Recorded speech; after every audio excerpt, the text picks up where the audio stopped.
Welcome to the Renaissance spirit. I am Marcus, a humble plebeian, living under the grand spectacle of Julius Caesar's reign. Let me tell you, being a Roman back in the day wasn't as glamorous as those marble statues might suggest.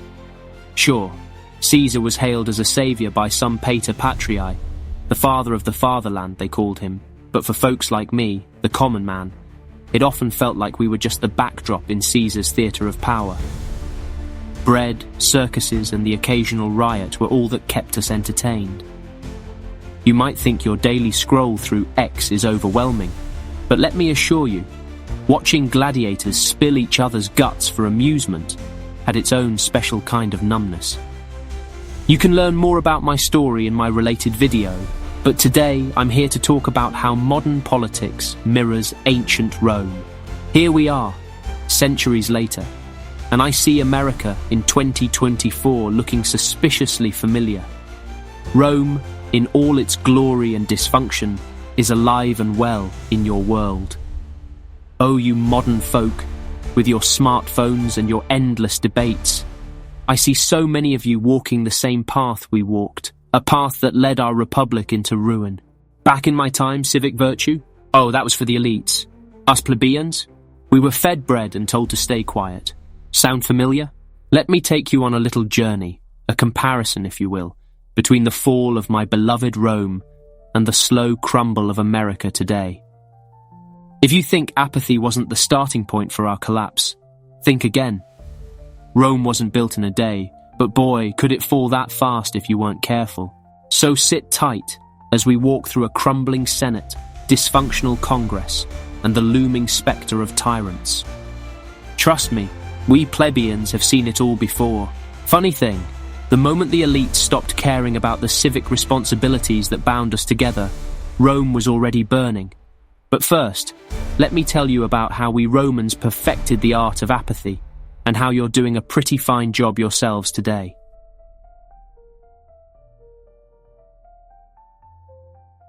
You might think you're disillusioned with politics now, but let me tell you, we Romans practically wrote the book on apathy.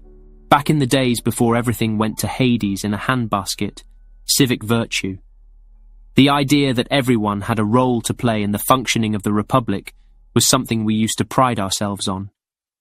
We had elections, public forums, debates, citizens showed up and they cared. Then as time went on, fewer and fewer people bothered. Sound familiar? The moment we plebeians stopped believing our voices mattered was the moment the Republic started to rot from the inside. Oh, we had our distractions. Panem et circenses, bread and circuses. I'm sure you've heard of it. If you haven't, let me explain. The Roman government, knowing we were starting to check out of civic life, gave us free grain and gladiator games. Kept us fed, kept us entertained, and most importantly, kept us from thinking too hard about how messed up things were. Sound like your endless scroll through Instagram and TikTok? Sure, you're not watching two men hack each other to death, or are you? But it's all distraction, designed to keep you from noticing just how broken the system really is. And what happened when we plebeians stopped caring? The Senate lost its way, and leaders like Caesar stepped in. He gave the people what they wanted, a strongman who promised to fix everything. Trust me, when the masses stop showing up, when they stop believing they can make a difference, the stage is set for tyranny. So America in 2024, how are you doing with your civic virtue? Because from where I'm standing, it looks a lot like your political class is banking on you staying distracted. Fewer of you are voting, fewer of you are getting involved, and more of you are wondering why nothing ever changes. Congratulations, you've mastered apathy, just like we did. The bread might be virtual now, but the circus is bigger than ever. But it's not just the common folk. Oh no, the dysfunction goes deeper. Just wait until you hear about your Congress and how they're basically reenacting our Senate's greatest hits like a tragic farce with more paperwork.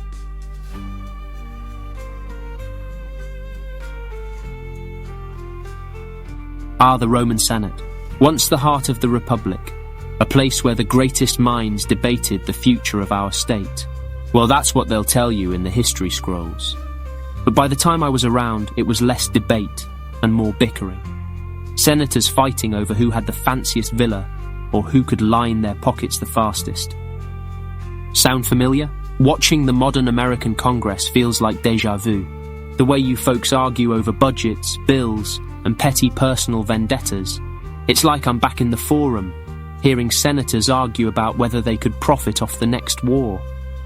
You see, by the time Julius Caesar took power, the Senate was a shadow of its former self. Sure, they still gathered, still put on a show for the people, but behind the scenes, it was a mess. Infighting, corruption, gridlock. They couldn't agree on anything.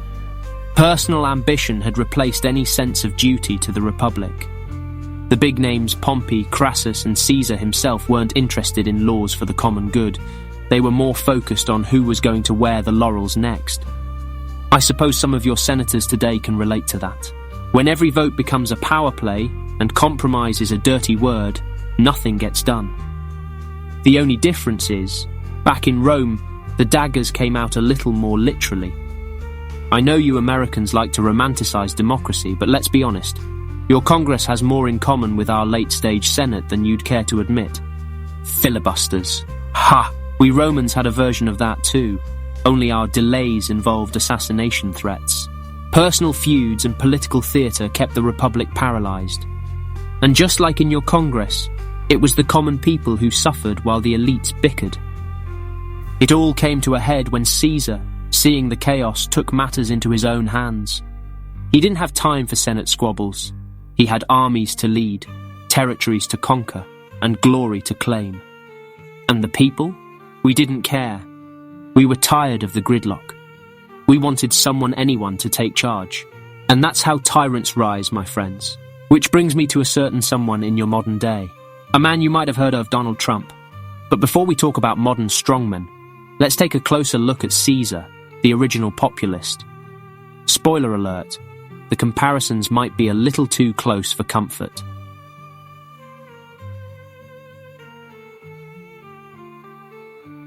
Now let's talk about the man himself, Julius Caesar. To some, he was a hero Rome's saviour. To others, he was the end of everything the Republic stood for. Either way, one thing was clear. He saw the weakness in the system and pounced. While the Senate squabbled and the people grew weary, Caesar offered a new path. A path where one man could fix everything. And as a plebeian, I've got to admit it sounded tempting. The Senate wasn't getting things done. Sound like anyone you know? Fast forward a couple of millennia, and you've got your own version of Caesar Donald Trump. A man who, like Caesar, knew how to whip the masses into a frenzy. He didn't promise bread and circuses, although I hear he's got a lot to say about circus freaks, but he did promise to drain the swamp. He played on the same frustrations that Caesar did. A broken government, corrupt elites, and a system that didn't seem to care about the little guy. And just like Caesar, he knew how to get people to listen. But here's the thing, strongmen don't rise in a vacuum. Caesar didn't just show up one day and declare himself dictator. The Republic was already falling apart. Just like your democracy is fraying at the edges. People were tired of the endless debates, the gridlock, and the constant sense that no one in power actually cared. So when a charismatic leader comes along and says, "I'll fix it all," it's easy to fall in line. We plebeians were desperate for change, for someone who could cut through the mess of the Senate. And what did we get? A dictator for life. Now I know Trump didn't march into Washington with an army, though give him a few more years and who knows. But the principle's the same. When a leader undermines democratic norms, discredits institutions, and claims to be the only one who can solve your problems, well, you've got a recipe for tyranny. Caesar had his populares, Trump has his base. Both tapped into the same feelings of disenfranchisement and anger. And let me tell you from personal experience, once you let that kind of leader in, it's hard to get him out. But hey, we plebeians wanted peace and stability, right? We were tired of the chaos, so we traded in our freedom for the promise of order. And in America, well, it seems like some of you might be making the same trade. But let's not forget the other side of the equation. Caesar didn't rise to power just because he was a smooth talker. He also had money, and lots of it. Which brings me to another nasty little problem. wealth inequality. You think your billionaires are bad? Let me tell you about Crassus, the richest man in Rome, and how he paved the way for all of this.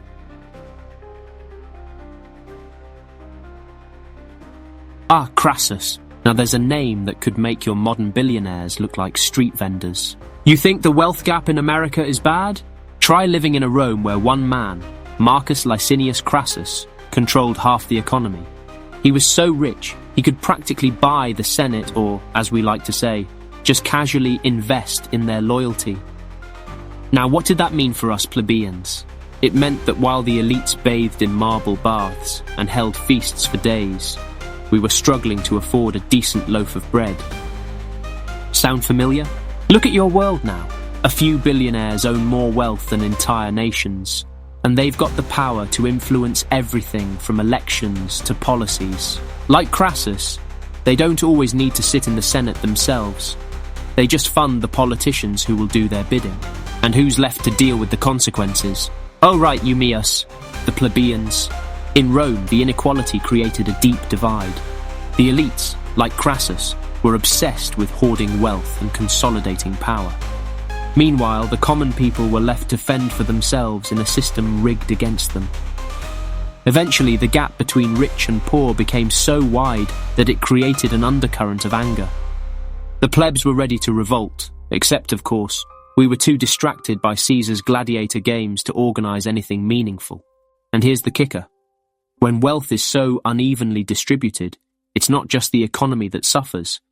The entire political system collapses under the weight of that imbalance. In Rome, it made us vulnerable to demagogues like Caesar, who promised to break the cycle, but ended up concentrating even more power in his own hands. In America today, the same story is playing out. The rich are getting richer, and the rest of you are left wondering why your voice matters less and less. But don't just take my word for it. Look around. The anger is rising, just like it did in Rome. And when enough people feel like they've been left behind, they'll look for a leader who promises to tear it all down. That's when you get the Caesars and the Trumps of the world. And trust me, it doesn't end well. You think that's bad? Wait until we talk about the role of media in all this. You've got your 24-hour news cycle, social media, and viral misinformation. We Romans had something much simpler propaganda, straight from the mouths of the elites. And guess what? It worked just as well to keep us divided and confused.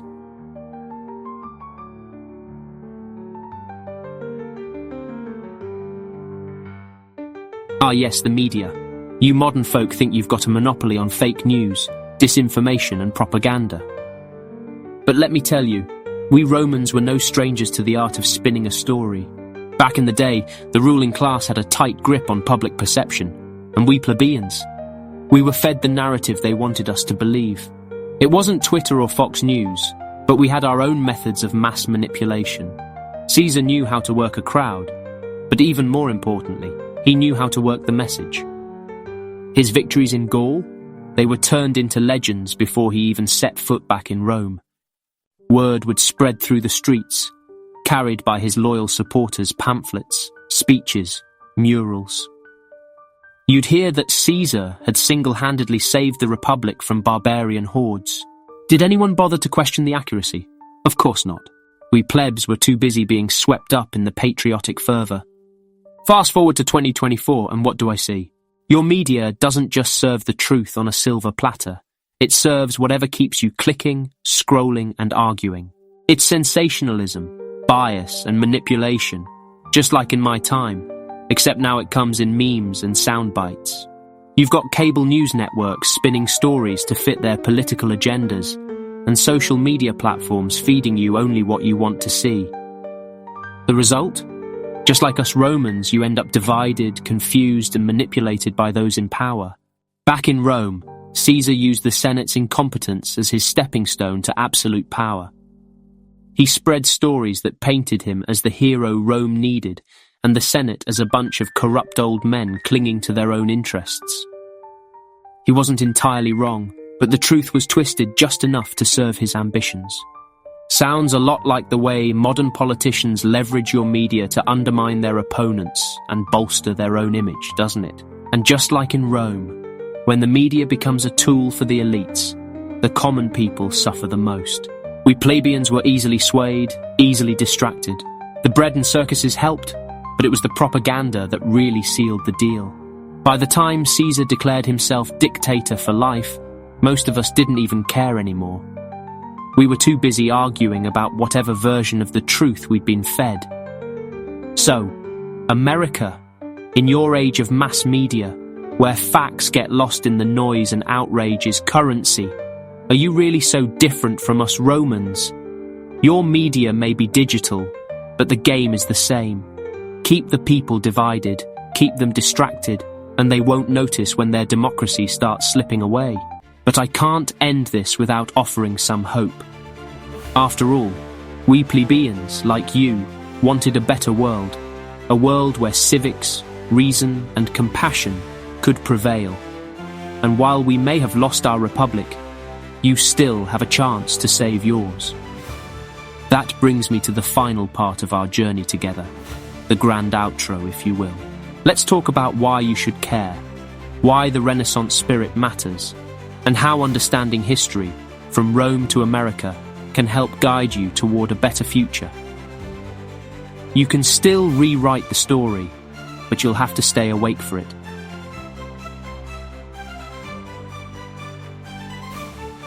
So here we are, at the end of our little journey through time, me, a plebeian from ancient Rome, and you, an American navigating your own chaotic empire in 2024. If you've been paying attention, and I sincerely hope you have, you'll see the parallels are undeniable. The apathy, the infighting, the rise of strongmen, the wealth inequality, and the media circus, it's all there, playing out again like a tragedy on repeat. But here's the thing, you don't have to follow our path. In Rome, we plebeians wanted what you want, a better, more peaceful world. We weren't just driven by survival or the next gladiator match. Deep down, we craved reason, compassion, and yes, civics. We wanted a system where our voices mattered, where justice was real, and where we could look to our leaders and see ourselves. Instead, we got Caesar and a long line of emperors, and we let it happen because we stopped believing in our republic. That's the lesson, my friends. When the people give up, the tyrants win. But your story isn't over yet. You've got a chance we never had a chance to wake up, to shake off the apathy, and to reclaim the principles that made your democracy worth fighting for in the first place. Don't let the strongmen, the billionaires, or the media manipulators trick you into thinking you're powerless. You're not. Which brings me to this channel you're watching, Renaissance Spirit. Now, before you think I've gone all philosophical on you, let me tell you why this matters. This isn't just about history, politics, or personal development. No, it's bigger than that. It's about embracing the idea that we, yes, even us plebeians, can change the world. The Renaissance wasn't just an era of art and ideas. It was a rebirth of reason, knowledge, and humanity. It paved the way for the Enlightenment and the Age of Reason eras that fought tyranny, ignorance, and injustice. Those same ideals are alive in this very moment, in you, if you choose to embrace them. At Renaissance Spirit, we're committed to pursuing a just, equitable, and humanitarian world. Our topics cover everything from history to politics, religion to personal growth.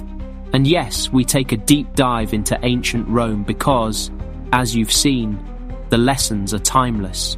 We believe that understanding history doesn't just help you know the past. It helps you change your future. So, if you're still with me, and I truly hope you are, stick around. Subscribe, turn on notifications, and share this journey with others. This is more than a philosophy. It's a way of living, learning, growing, and most importantly, thinking. Because once you start thinking critically, the world opens up. You can become a better steward of the earth, a more compassionate human being, and a stronger voice in the battle for justice. Now go ahead and check out the other videos on this channel. Let us know in the comments what resonates with you, what challenges you, and what you want to see next. But before you do that, take the quiz. Yes, there's a quiz. and see if you have what it takes to be a true Renaissance spiritus. Vive Renaissance spiritus! History isn't dead, my friends. It's alive and kicking, you just need to understand it. Now get out there and rewrite your future before someone else does it for you.